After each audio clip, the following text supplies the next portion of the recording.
क्या buying guide of motor, क्या ही बोल रहा हूँ मैं। All right YouTube, welcome back to channel, welcome back to अंदर ब्लॉग। भाई मौसम बहुत ही ज़्यादा ज़बरदस्त हो रहा है क्योंकि बादल हैं, आज धूप नहीं है, गर्मी नहीं है।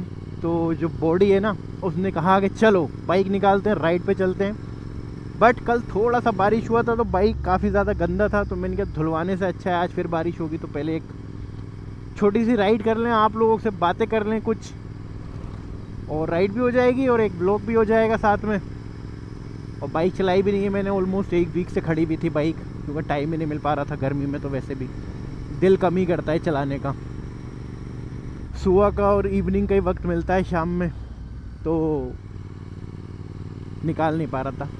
खैर बैक टू द टॉपिक। तो आज का जो बेसिकली टॉपिक है ना मेरा, वो ये है कि लोगों को जो बाइक ख़रीदनी होती है एक्चुअल में वो उस बाइक के लायक होते नहीं है, वो बाइक ख़रीद लेते हैं। क्यों, कहने का मतलब मेरा ये है कि आपकी जो नीड है आप उस हिसाब से बाइक या कार का तो टॉपिक नहीं है खैर, बट बाइक का आप उस हिसाब से बाइक ख़रीद ही नहीं पाते हो। लाइक आपको करना है स्पोर्ट्स, आप ख़रीद रहे हो क्रूज़र, तो वो कैसे मज़ा आएगा फिर आपको, फिर आप उसमें कमियाँ निकालोगे। मेरी बात समझ रहे हो, जो बाइक आपके लिए बनी नहीं है तो आप उससे कैसे खुश हो सकते हो। तो बेसिकली आज इसी बारे में मैं बात करने वाला हूँ आप लोगों से। और अभी चलते हैं थोड़ा सीधा, एक राइड भी करते हैं और इस बारे में आज आपसे बात करेंगे। बहुत ही अच्छा टॉपिक था तो मैंने कहा इस बारे में ज़रूर बात करनी चाहिए आप लोगों से, और एक छोटा सा सजेशन भी आप लोगों को देना चाहिए बेसिकली, जिससे कि थोड़ा सा पीपल अवेयर हो जाएं कि उन्हें क्या चीज़ लेनी है क्या चीज़ नहीं लेनी है। और एक चीज़ ध्यान में रखो, ऑलमोस्ट 14 साल से मैं बाइक चला रहा हूँ, 14 ईयर्स।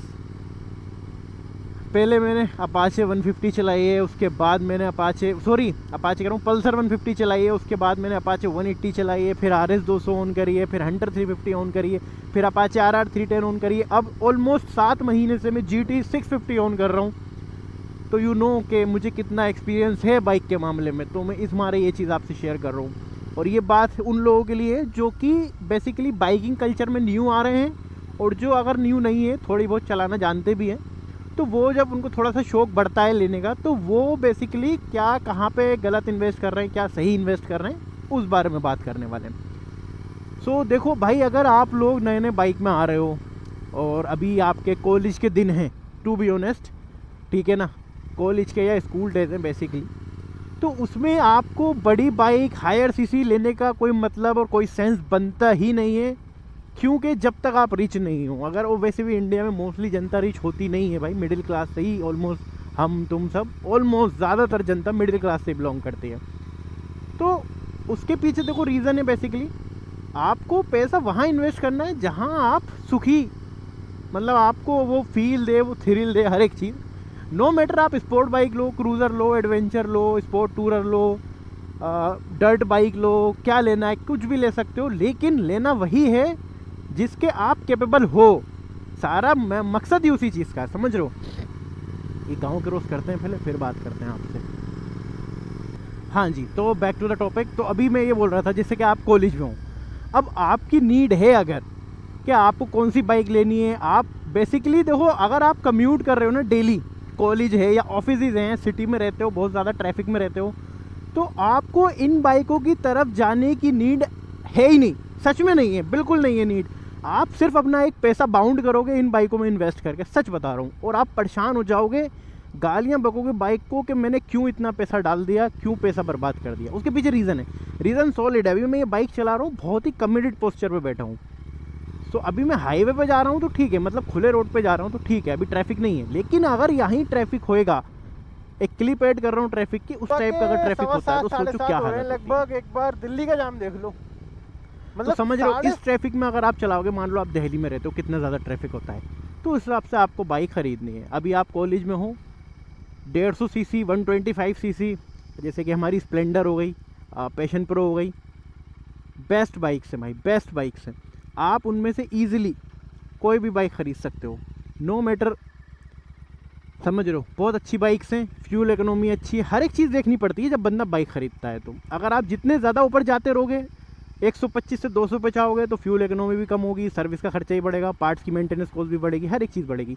200 के बाद 390, 300, 400 सीसी सेगमेंट पे जाओगे, उसमें भी हर चीज़ बढ़ेगी, टायर की कॉस्ट बढ़ेगी, सर्विस कॉस्ट बढ़ेगी, पार्ट्स की कॉस्ट बढ़ेगी। इस पे आओगे 600 सीसी सुपर स्पोर्ट कैटेगरी पे जाओ, लाइक ZX6R Z900 वगैरह, तो और ज़्यादा कॉस्ट बढ़ेगी सर्विस की। मतलब सिर्फ आप एक इंजन ऑयल चेंज कराने में आपकी हालत ख़राब हो जानी है, मैं सच बता रहा हूँ। 4 से 5 हज़ार रुपये का ये ऑयल चेंज होगा, और जहाँ 4 से 5 हज़ार में मैं समझता हूँ छोटी बाइक्स की 4 सर्विस हो जाएंगी, सच बता रहा हूँ। तो ये काफ़ी चीज़ें मैटर करती हैं। 30-40 हज़ार रुपये के टायर सेट आते हैं। तो बेसिकली बंदे वो चीज़ ख़रीदते नहीं है, मतलब जो उनकी नीड होती है, नीड से ज़्यादा ख़रीद लेते हैं, और जो अगर नीड नहीं भी होती है तो वो गलत ख़रीद लेते हैं। समझ रहे हो मेरी बात? तो आपको वो चीज़ नहीं ख़रीदनी है जो आपको बर्बाद कर दे। बेसिकली बर्बाद इन द सेंस कि आप खामखाई गालियाँ बको। अगर आप कम्यूट करते हो 125 सीसी का सेगमेंट आपके लिए सबसे बेस्ट है। अब उसमें आपकी पसंद है, आप कोई सी बाइक ले सकते हो। 50 रंग की बाइकें आती हैं, TVS की भी आती हैं, होंडा की भी आती हैं, बजाज की भी आती हैं, मतलब there are so many bike.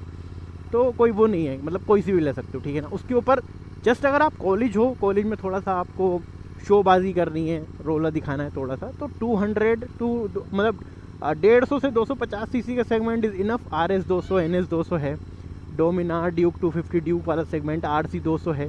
There are so many bikes, R15 MT, मतलब बहुत अच्छी अच्छी बाइक्स हैं, और मेंटेनेंस कॉस्ट मिनिमल है, बहुत ज़्यादा नहीं है, तो आपकी पॉकेट पे ही भारी नहीं रहेंगी वो बाइक्स, तो आप उनकी तरफ भी जा सकते हो।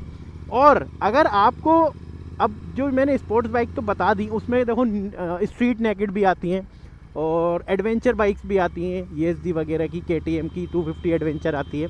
तो अगर आपको एडवेंचर करना है, मान लो आप रॉन्ग रूट पे जा रहे हो, आपको 300-400 किलोमीटर की राइड करनी है, मान लो हर वीक में राइड करना है आपको 400-500 किलोमीटर, तो आपके लिए स्पोर्ट बाइक फिर नहीं है। आप स्पोर्ट बाइक मत लो, मतलब आप अपनी रिस्ट को और अपनी कमर को बाय बाय कह दो फिर, अगर वो करना है तो। वरना फिर आप गालियाँ दोगे, अरे यार बड़ा कमिटेड पोस्चर है, मैंने क्यों ले ली ये बाइक, ये वो।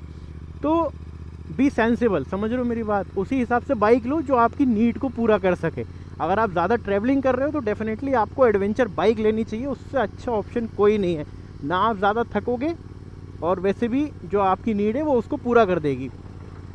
अगर आपको वीकेंड पे गाड़ी चलानी है, सिर्फ संडे राइड्स करनी है, या वीकेंड पे थोड़ा सा शोबाजी रोला जमाना है, सो गो विद स्ट्रीट नेकेड, और थोड़ा सा सुपर स्पोर्ट को डेफिनेटली आप जा सकते हो, फिर उसमें तो कोई वो है ही नहीं।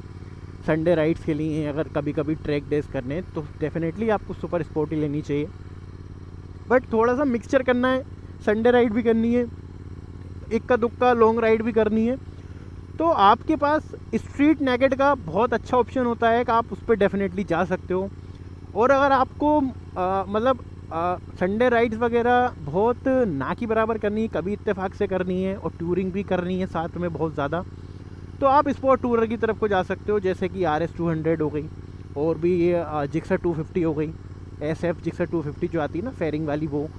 तो इस टाइप्स के बाइक्स हैं जो इनका पोस्चर ज़्यादा कमिटेड नहीं है और ज़्यादा अपराइड भी नहीं है, तो आप उसमें मतलब आपको एक बाइक में 2 चीज़ें मिल जाती हैं, टूरिंग भी और स्पोर्ट भी, तो आप उन पे जा सकते हो। अगर आपको इसमें बाइक चलानी है जस्ट इन केस, आप डर्ट बाइक ले सकते हो, शौक होता है देखो अपना अपना, ये नहीं है कि इसमें चलाओगे तो गलत है। आप डेफिनेटली आपको डर्ट बाइक लेनी चाहिए। अब इसमें मैं ये बाइक चलाऊंगा तो ये नहीं चलेगी, और चलेगी भी तो फिर मेरी हालत ख़राब कर देगी ना, तो इसके लिए डर्ट बाइक बनी है, तो आपको डेफिनेटली डर्ट बाइक लेनी चाहिए।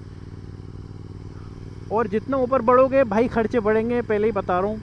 इंजन की सर्विस कॉस्ट बढ़ेगी, बाइक का मेंटेनेंस बढ़ेगा, बाइक के पार्ट्स अगर कुछ टूटते हैं वो बढ़ेंगे, हर एक चीज़ बढ़ेगी। तो बाइक बड़ी ध्यान से ख़रीदो मेरे दोस्त।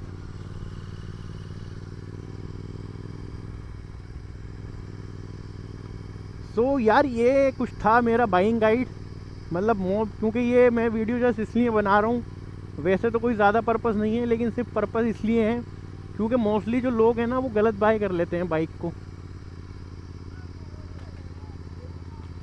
तो जो मोस्टली लोग हैं ना वो बाइक को गलत बाय कर लेते हैं, नीड कुछ और होती है, ले कुछ और लेते हैं, और कुछ गलती से बाय कर लेते हैं, कुछ को चलाना नहीं आता। जैसे कि आप अभी इस टाइम आप देख सकते हो ट्रेंडिंग में सबसे ज़्यादा बाइक Z900 है, तो और देख भी सकते हो कितने ज़्यादा क्रैशेस होते हैं इस टाइम। क्यों? क्योंकि भाई बंदे की नीड ही नहीं होती, बंदा सीधा 200 सीसी से अपग्रेड कर लेता है 900 सीसी पे। एक 20 bhp की बाइक से बंदा 120 bhp की बाइक पे अपग्रेड कर लेता है, और जैसे ही थ्रोटल देता है गाड़ी पीछे फेंक देती है, गाड़ी आगे निकल जाती है, क्योंकि कंट्रोल करना आती नहीं है, क्योंकि एक्सपीरियंस है नहीं। मतलब 6 महीने हुए बाइक चलाते हुए और सुपर बाइक के सपने देखने लगता है बंदा, तो वो एक्सपीरियंस पहले लाओ, आप एक्सपीरियंस गेन करो अपना, उसके बाद बाइक लो। बाइक लेना कोई गलत बात नहीं है और कोई भी बाइक गलत नहीं होती मेरे दोस्त, लेकिन मेन चीज़ ये है कि आपको बाइक चलानी आनी चाहिए, उसकी responsibility. Great power comes with great responsibility, समझ रहे हो मेरी बात। So that's it. I hope इस वीडियो से कुछ हेल्प मिली होगी आप लोगों को, और मिलनी भी चाहिए। और शायद थोड़ा लंबा हो गया होगा वीडियो, तो मिलता हूँ आपसे नेक्स्ट वीडियो में। आई होप आपको मज़ा आया हो तो इस वीडियो को लाइक कर देना, चैनल पर नए आए हो चैनल को सब्सक्राइब कर लेना। और ये थी हमारी कुछ मोटरसाइकिल बाइंग गाइड। आपकी नीड के हिसाब से आपको अपनी बाइक लेनी है, आप समझ सकते हो जो मैंने बातें बताई हैं, और अगर कुछ रह भी गया हो तो समझ जाना, समझ रहे हो मेरी बात। That's it, now subscribe for more.